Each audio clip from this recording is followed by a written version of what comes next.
Hyunwoo Kim stared at his empty credit account and sighed. The numbers on his wrist display showed 0 in bright red letters. His cargo ship was gone, taken by the port authority for unpaid docking fees. His apartment lease had expired yesterday.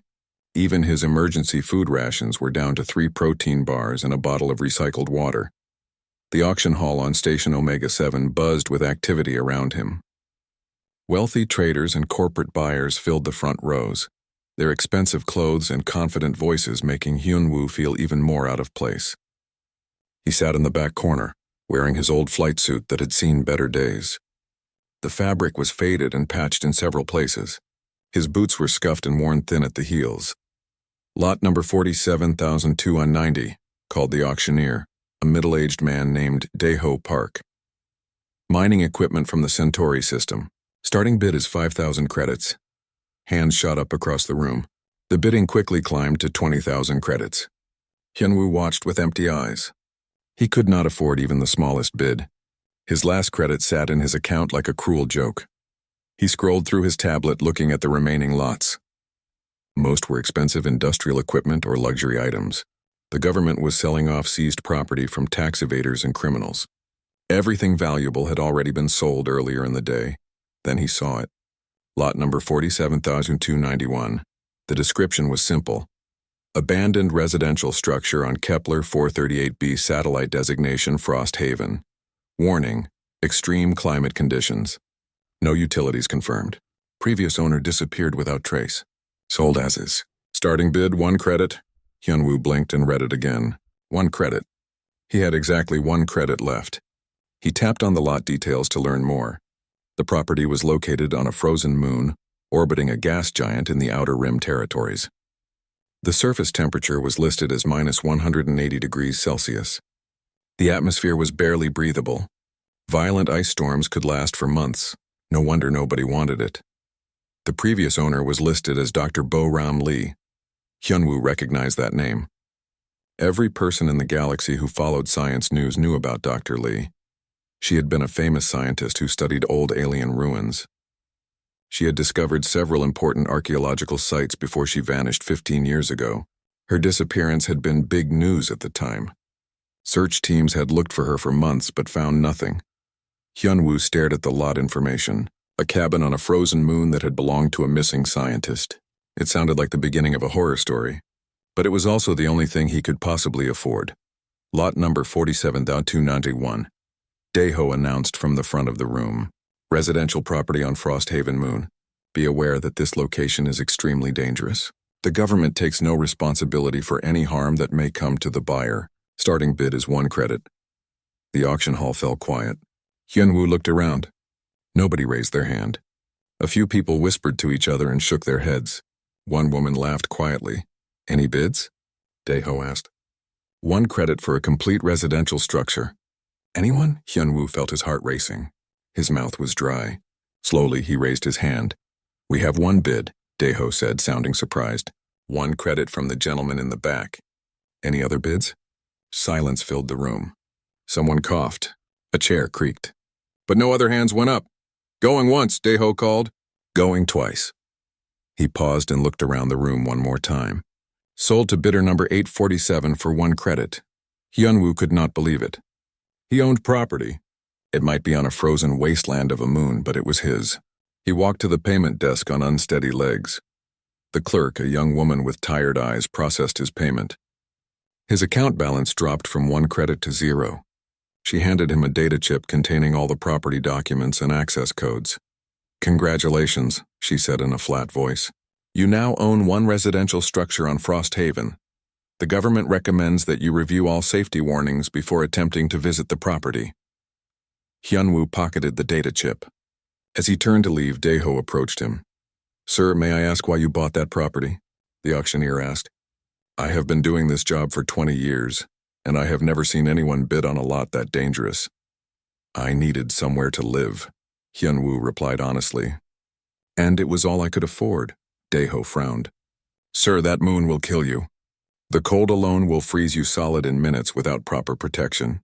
And the storms, he shook his head. The previous owner was an experienced scientist with the best equipment money could buy. She still disappeared. Maybe she found something worth disappearing for, Hyunwoo said. Or maybe she just died, Daeho replied. Look, I will give you 50 credits for that property right now. You can buy passage to a better system and start over somewhere safe. It was a tempting offer. 50 credits would buy him food for a month and a ticket to almost anywhere. But something about the property intrigued him. Dr. Lee had been studying ancient ruins when she vanished. What if she had found something important? What if that was why she had built a cabin on such a terrible moon? Thank you, but no, Hyunwoo said. I think I will keep it, Daeho sighed. Then at least be careful, and make sure your will is updated before you go. Hyunwoo left the auction hall and walked through the station corridors. The property documents on his data chip contained detailed maps and coordinates. The cabin was built into the side of a mountain, protected from the worst of the weather. It had its own power generator and basic life support systems. At least it had them 15 years ago when Dr. Lee was still alive. He found a public terminal and looked up everything he could about Dr. Lee and her research. She had been brilliant, specializing in ancient alien technology. Her last published paper had been about unusual energy readings detected in the outer rim systems. Then she had taken a leave of absence and vanished. Most news reports assumed she had died in an accident while exploring dangerous ruins. But what if something else had happened? What if she had discovered something so important that she had to hide? Hyunwoo spent the rest of the day planning his trip to Frost Haven. He had no money for passage on a commercial ship. But his friend In-ho Choi owned a small survey vessel. Maybe In-ho would be willing to help him in exchange for a share of whatever they might find. As the artificial night cycle began on the station, Hyunwoo sat in a quiet corner of the main promenade. He held the data chip containing the property documents. For 1 credit, he had bought a mystery. It might kill him, but at least it was his mystery. Tomorrow, he would begin the journey to discover what Dr. Bo-Ram Lee had been hiding on a frozen moon at the edge of known space.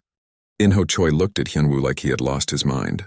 They sat in a small cafe on the lower deck of Station Omega 7, drinking cheap synthetic coffee that tasted like burnt metal.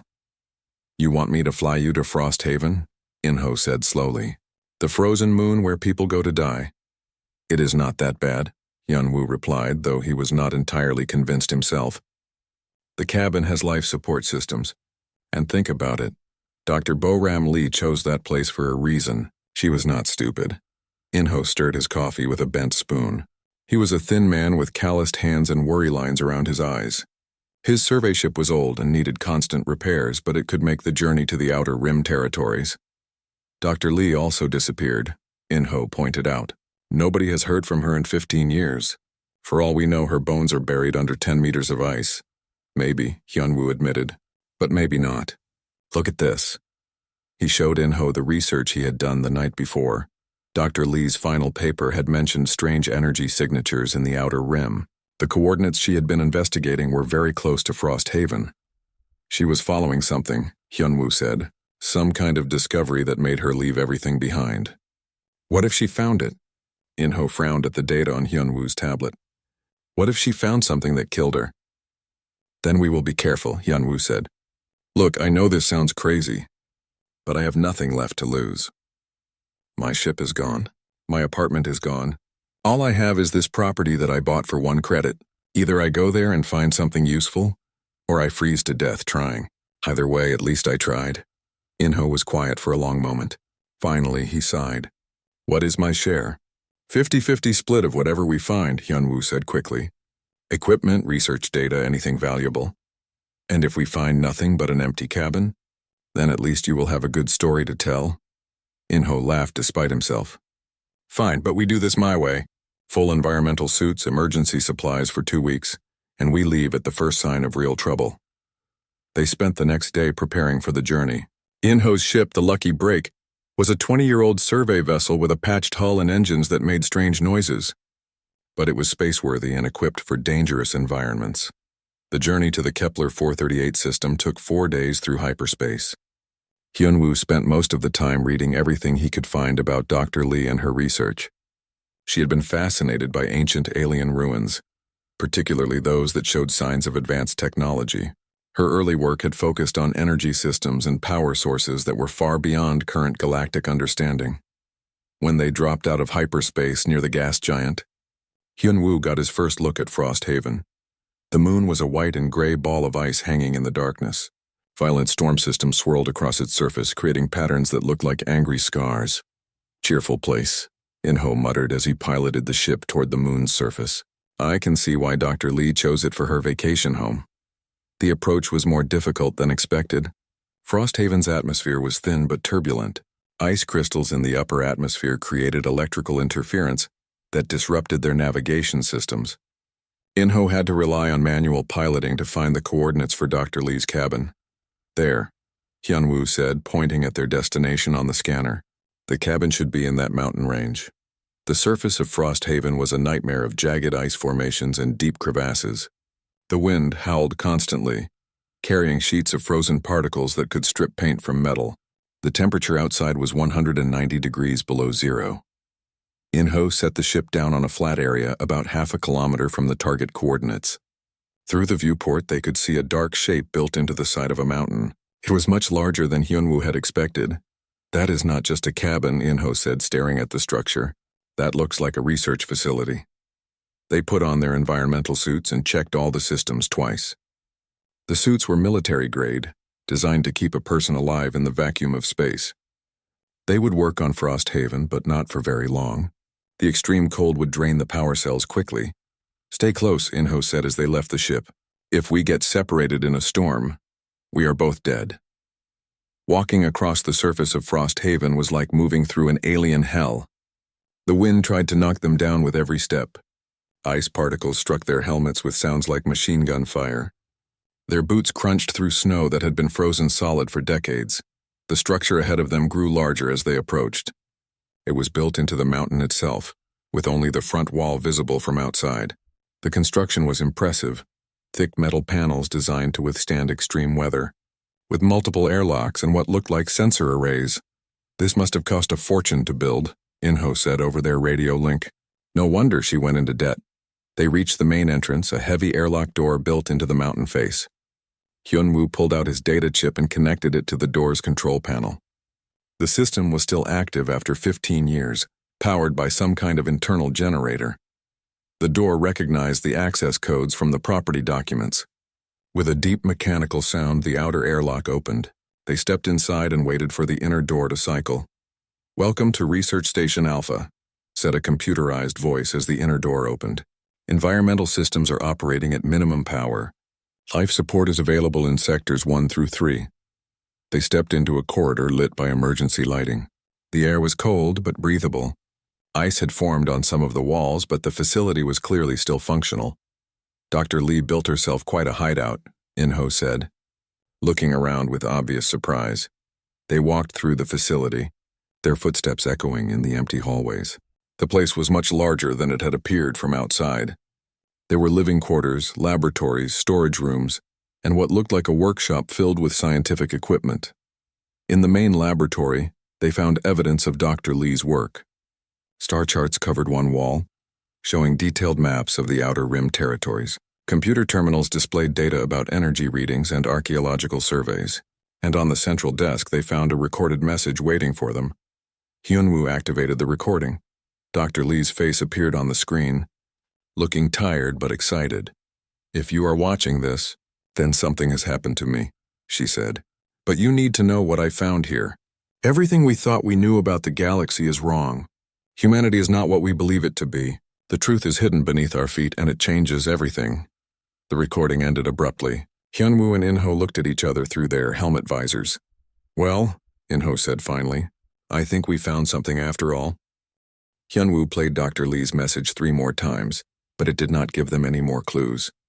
The recording ended the same way each time, with her excited face frozen on the screen just as she started to explain her discovery. "There must be more," he said, searching through the computer files. She would not leave just one message.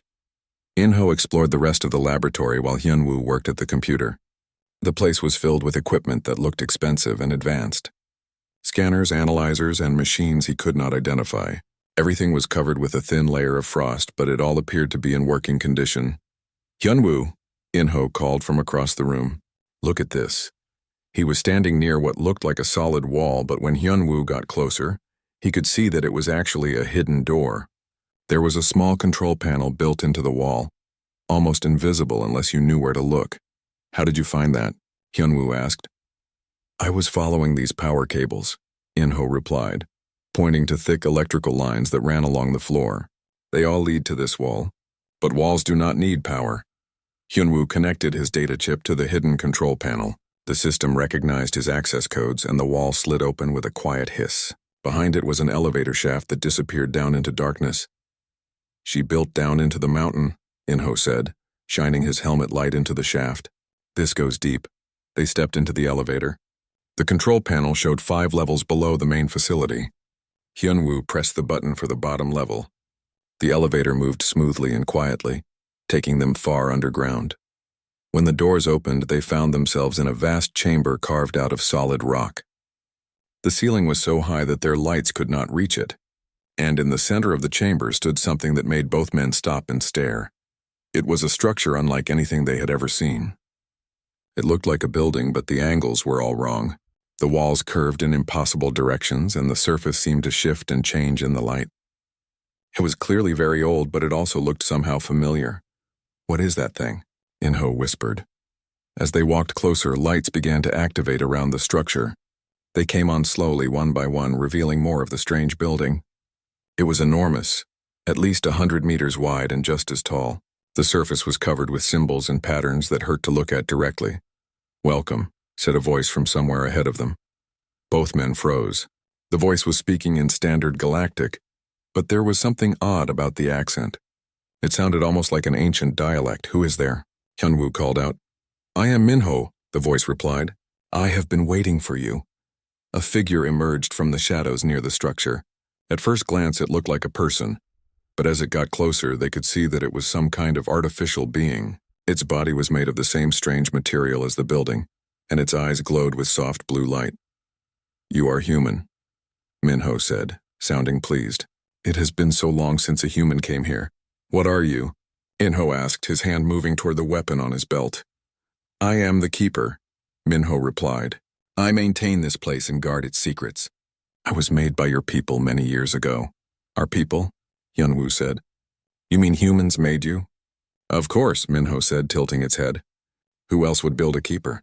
Though I understand why you might be confused. Your species has forgotten so much. The artificial being led them toward the structure. As they got closer, Hyunwoo could see that it was not just a building. It was some kind of vault or archive with massive doors that were sealed shut. What is this place? Hyunwoo asked. This is one of the deep archives, Minho explained. Your ancestors built many of them, scattered across the galaxy. They contain the true history of humanity, hidden away during the dark times. What dark times? Inho asked. Minho stopped walking and turned to face them. Its glowing eyes seemed sad somehow. The time when humanity fell, it said. When your great civilization collapsed and your people were scattered to primitive worlds to start over.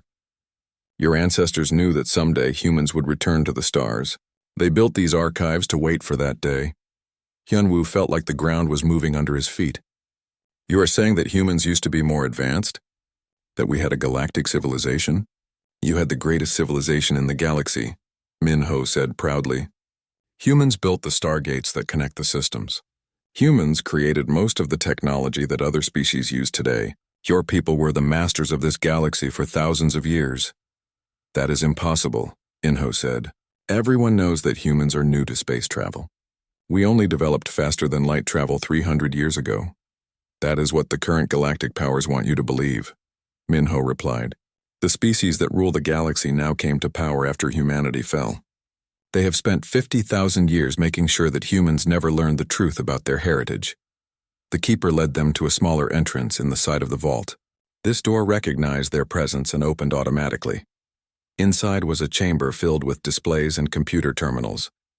The walls were covered with star charts showing the entire galaxy, but they were different from any maps Hyunwoo had ever seen.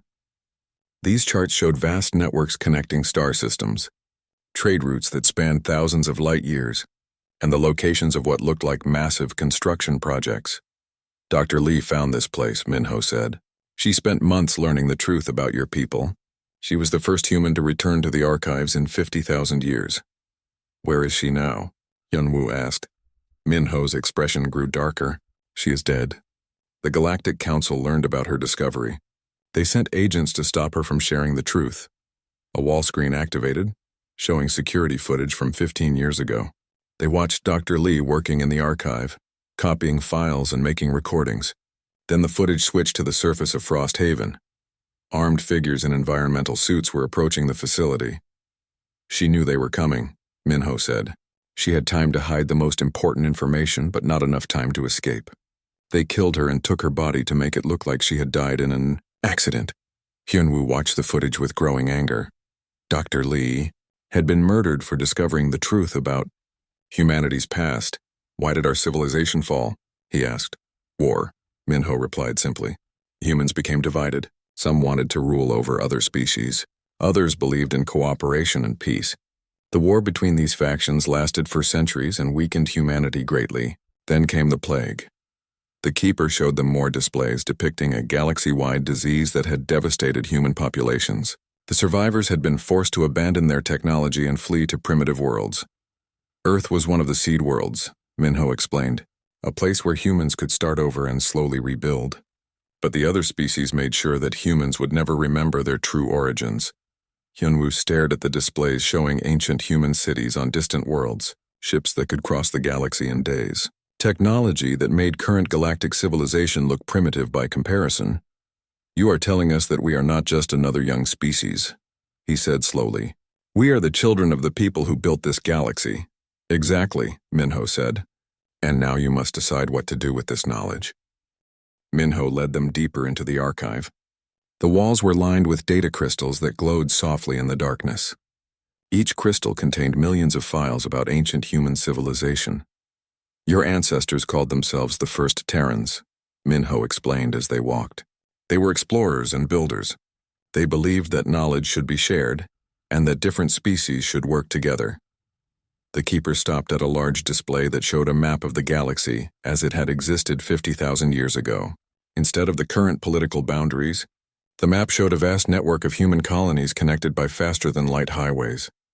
Humans built the Stargate network that still connects most systems today, Minho said. Other species think the gates are ancient alien technology, but they were made by human engineers.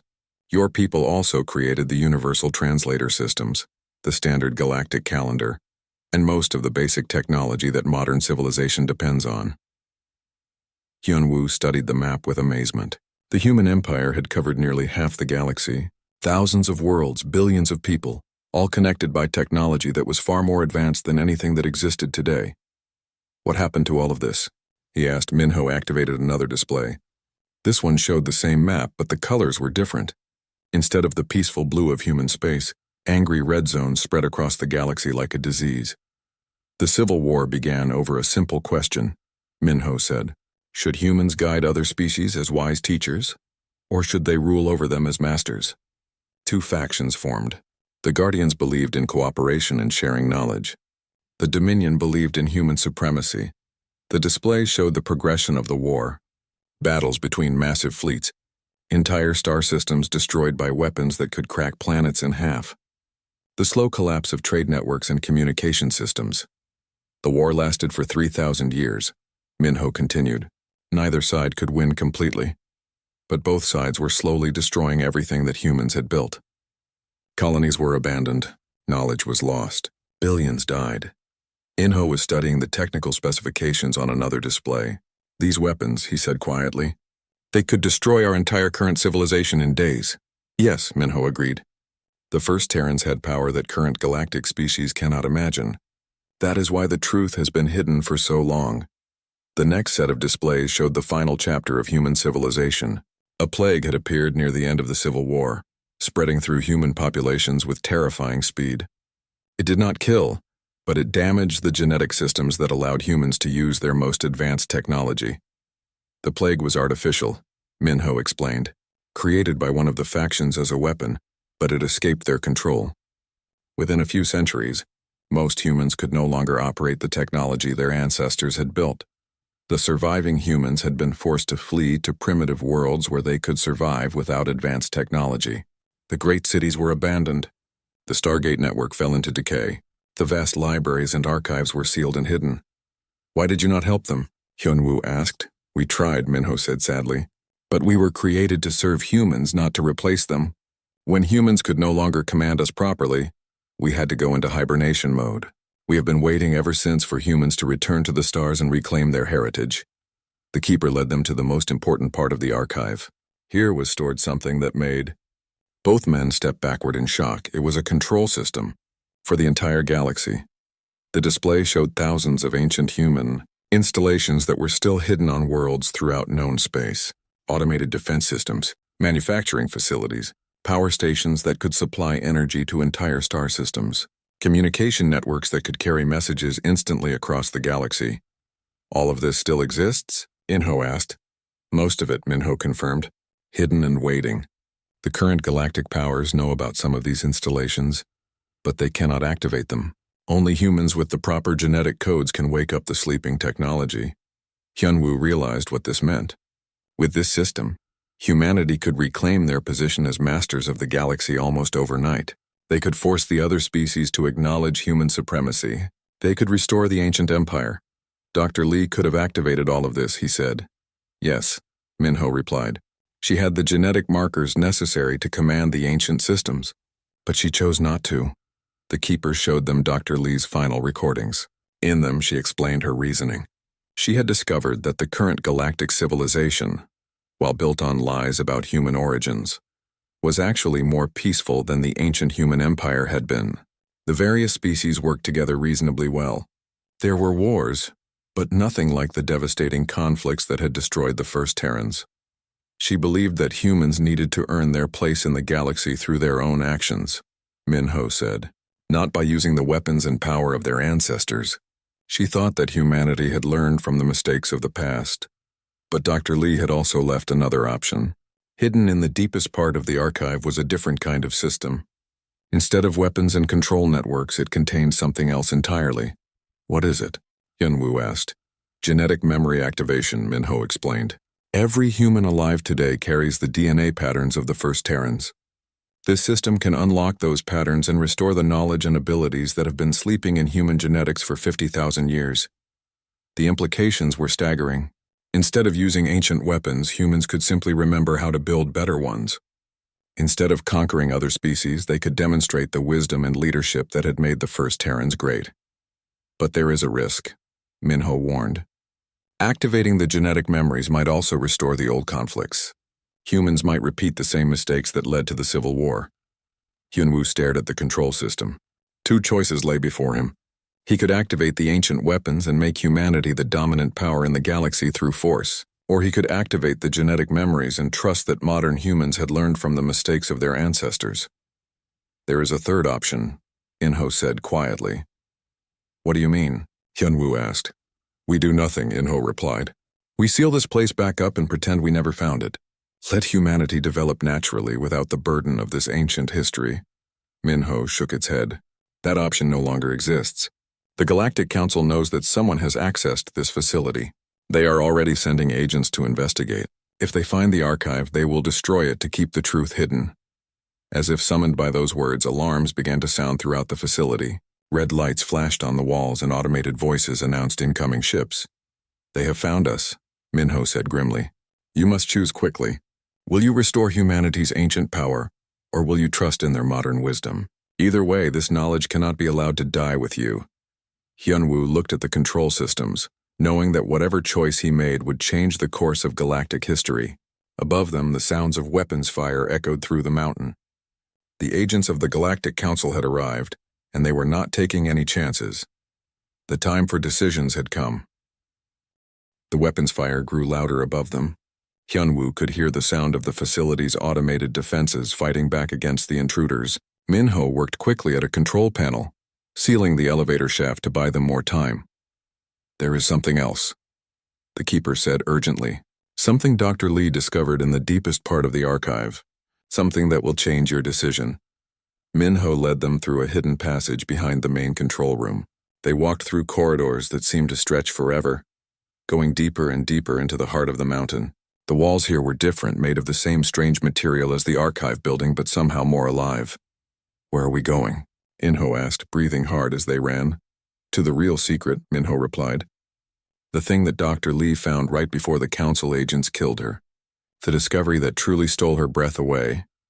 They reached a massive door that looked like it had not been opened in thousands of years. Minho placed its hand on a scanner, and the door slowly ground open. Cold air rushed out, carrying with it the smell of preservation chemicals and something else. Something that made Hyun-woo's heart race, the smell of life. Inside the chamber, banks of machines hummed quietly in the darkness. As lights came on automatically, Hyun-woo could see that the machines were life support systems. And in the center of the room, surrounded by the most advanced medical equipment he had ever seen, was a cryogenic chamber. Through the transparent front panel, he could see a human figure, Dr. Boram Lee.